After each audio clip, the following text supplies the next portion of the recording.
thanks PIDC invite me to participate this event. It's quite, an honor to be here. It's a pleasure to share, exchange, and learn from our colleagues. And I think this is extremely important when our world is really in a difficult time. So today I'm going to talk about the experience of mega project, of Chinese state enterprise, actually Chinese business. According to news report, China has invested 25.4 billion in Pakistan over the past decade.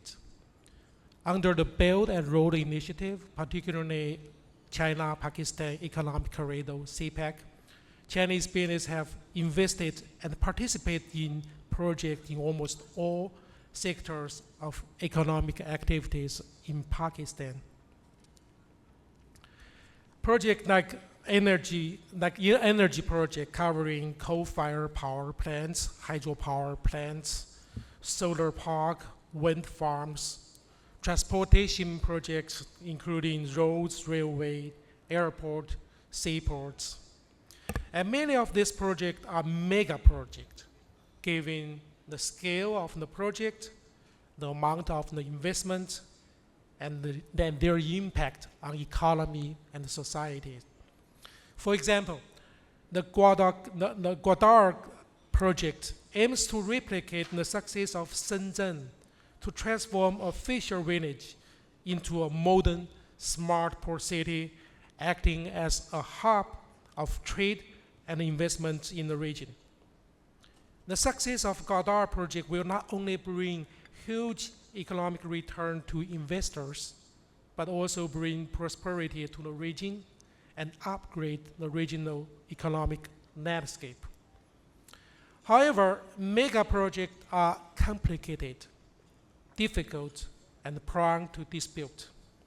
First, mega project takes a long time to complete and operate.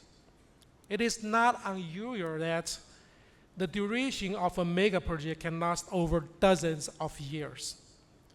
The long life cycle of mega project means that project will certainly be subject to more uncertainties, which could be local, regional, and global economic contingencies, natural disasters, geopolitical events like terrorist attack.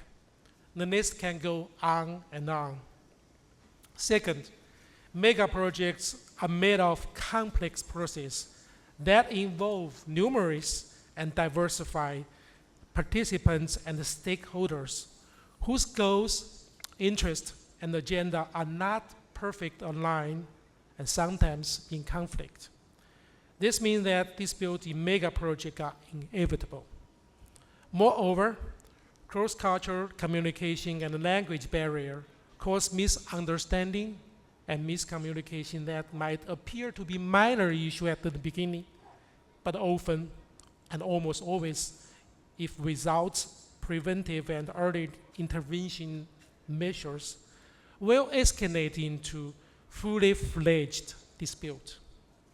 So it is worth to notice that the stakeholder of many of those mega projects include state and state entities, which have often been direct participants and parties to legal agreements implementing the project.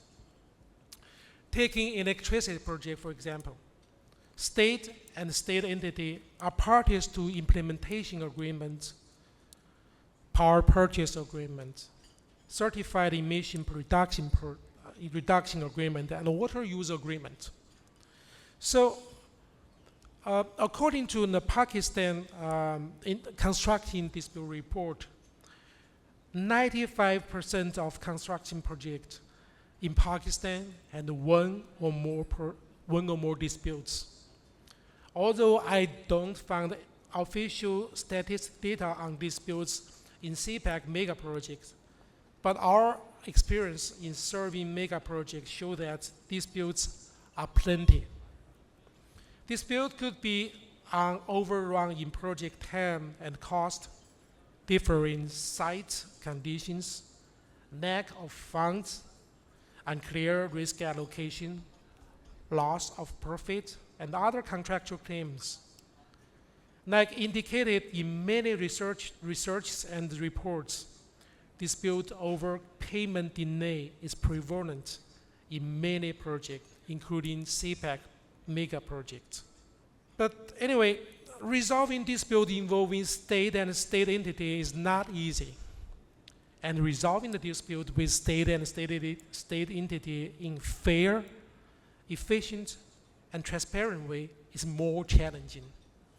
But it is encouraging to see legal professionals around the world is taking this challenge. So I'm going to stand back. Thank you, Mr. Wu. Yeah, China is a signature country to the New York Convention. So foreign arbitration award, international arbitration award, will be, enforced in China.